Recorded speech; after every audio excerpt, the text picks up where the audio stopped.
What's going on everyone, and welcome back to the channel. In today's video I'm going to showcase a triple threat. I'm going to showcase the unboxing, my review, and the on feet of the Nike Dunk High Midnight Navy. To kick things off, let's jump straight into the unboxing, and if you don't care to see this, feel free to skip through to the honest review. I'll leave some timestamps down below so you know exactly where each portion of the video begins and ends.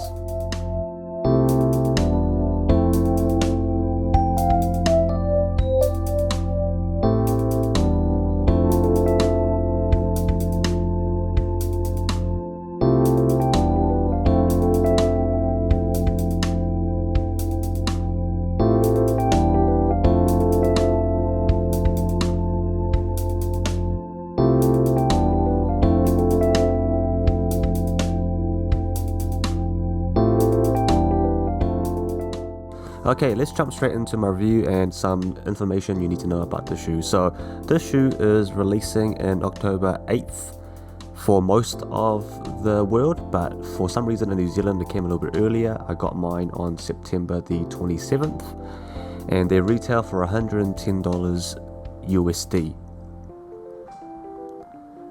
The official colorway of this sneaker is white and midnight navy, but Nike on their website did dub this as the championship navy. In terms of materials used, it is essentially covered by the smooth leather, and it is both white and in a navy colorway. And then on the tongue, it does have the nylon tongue like all other Nike Dunks. So nothing too different about this sneaker. You can see from the close-ups that the leather is okay. It is what you expect for $110, so it's nothing to rave about, but again it's not bad either. At the back of the shoe it does have the 4 stripe stitches across the pull tab, or underneath the pull tab, which is quite nice. I do like that detail. And in terms of the midsole and outsole, it is white predominantly for the mid, and on the outsole is that same midnight navy, which I think a lot of people like when they have that contrast. Now in terms of sizing, for me these are true to size, however they are just slightly big, so if you are kind of in between sizes, I'd go for the smaller. If you like a bit more of a snug fit, otherwise go true to size, you'll be fine. In terms of my honest opinion of the shoe, right off the bat I really do like the pictures online, because I think that navy is just so crispy and the contrast against the white is just super crispy. So I do really like this navy. It's nice and deep, and it's really easy to style. However, in terms of the silhouette itself, I do struggle to see myself wearing these, because when I put them on, they do look abnormally large for a size 11. I'm probably just spoiled with the way that Air Jordan 1s fit in general. So I'm not a huge fan of how they look on my feet.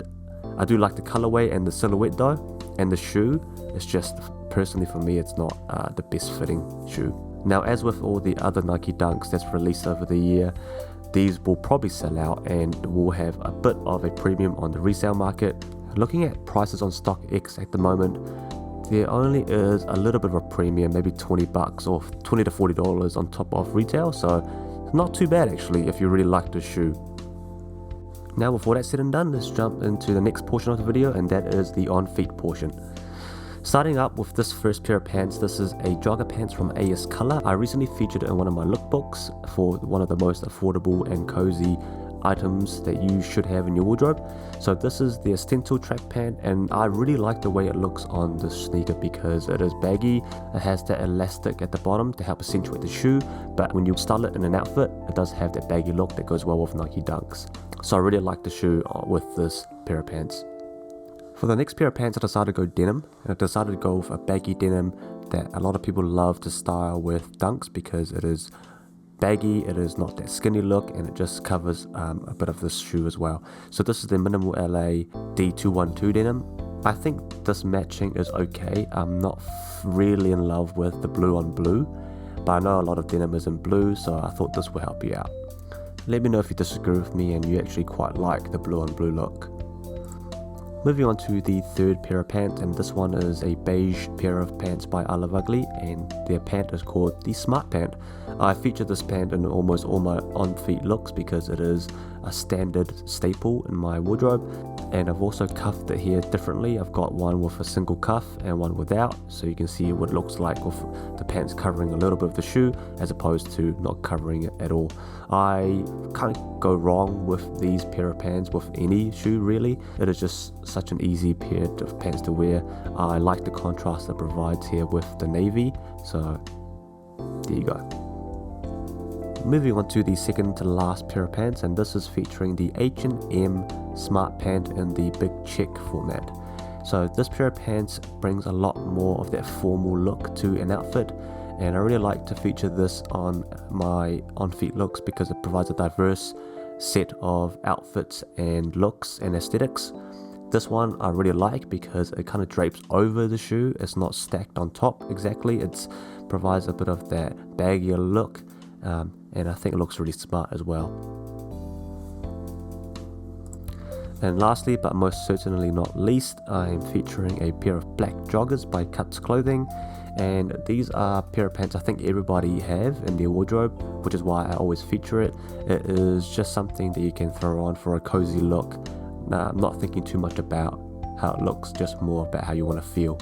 So there you go, super skinny, and I know not a lot of people like the skinny pants with the dunk look, but for those that don't give a shit, here you go. And that wraps up this video. I hope this video has been helpful to you in one way, shape or form.